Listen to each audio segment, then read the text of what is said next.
মালদা জেলায় তিনটি প্রধান নদীর জলস্তর একযোগে বিপদসীমার ওপরে উঠে যাওয়া তৈরি হয়েছে তীব্র উদ্বেগ। গঙ্গা নদীর বিপদসীমার ওপর দিয়ে বইছে, মানিকচকে ফুলহার নদীর জলও বিপদসীমা ছাড়িয়েছে।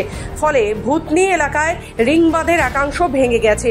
এতে ভূতনি ও মানিকচক মহকুমার বিস্তীর্ণ অংশে বন্যা পরিস্থিতির আশঙ্কা তৈরি হয়েছে। অন্যদিকে ইংরেজবাজার শহরের পাশ দিয়ে বয়ে যাওয়া মহানন্দা নদীর জলও বিপদসীমার ওপরে।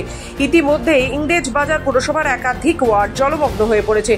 নদীর জল যেভাবে বাড়ছে তাতে আরো বড় এলাকা প্লাবিত হওয়ার আশঙ্কা রয়েছে। বহু মানুষ আশ্রয় নিয়েছেন রিলিফ সেন্টারে বা উঁচু জায়গায়। এদিন জলমগ্ন এলাকা ঘুরে দেখেন ইংরেজবাজার পুরসভার বিরোধী দলনেতা অম্লান ভাদুরী এবং দুর্গতদের পাশে থাকার আশ্বাস দেন পুরসভার চেয়ারম্যান কৃষ্ণেন্দু নারায়ণ চৌধুরী। কি দেখলেন? মহানন্দার জল বাড়ছে, ক্রমাগত বাড়ছে। আমাদের যে এখানে 8 নম্বর ওয়ার্ড, 9 নম্বর, 12 নম্বর, 13 নম্বর এই ওয়ার্ডগুলোতে প্রায় 6-7 হাজার মানুষ বাস করে, যারা ওই নদীর তীরে বাস করে। তাদের একটা অংশ প্রায় ডুবে গেছে সম্পূর্ণটা, কিন্তু এখনও পর্যন্ত সেরকমভাবে পৌরসভা বা প্রশাসন থেকে সেরকমভাবে কোনো মেজার নেওয়া হয়নি। না তাদের বাসস্থানের ব্যবস্থা করা হয়েছে, না রিলিফ দেওয়া হয়েছে। এখানে ফ্লাড সেন্টার আছে, কিন্তু সেটা একটা ফ্লাড সেন্টার, সেখানে এত লোক আটার সম্ভব না। ফ্লাড সেন্টার করে করে যে অনেক কথা বলছে সরকার, কিন্তু ওই একটা ফ্লাড সেন্টার করে রেখে দিয়েছে।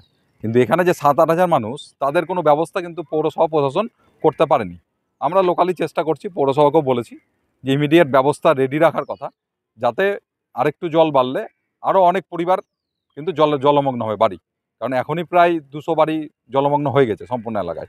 এরপর আরেকটু জল বাড়লে আরও বেশি হবে। 8, 9, 12, 13, 14 এই ধরনের ওয়ার্ডগুলো প্রায় একটা অংশ ডুবে। এবছরও আমরা করছি। গত কয়েক বছর আগে মাননীয় প্রায় 1.5 কোটি টাকা উনি দিয়েছিলেন। এবং দেখবেন আপনি যেখানে স্কুলের পাশে একটা ফ্লাড সেন্টার হয়েছে, ওখানে অনেকে বিভিন্ন জায়গায় আমরা তাদের সেন্টার বানিয়ে দিই এবং পরবর্তীকালে আমরা থার্ড ট্রাই ফুড আর যা দেওয়ার। জলস্তর বাড়তে থাকায় প্রশাসনের তরফে সতর্কতা জারি করা হয়েছে।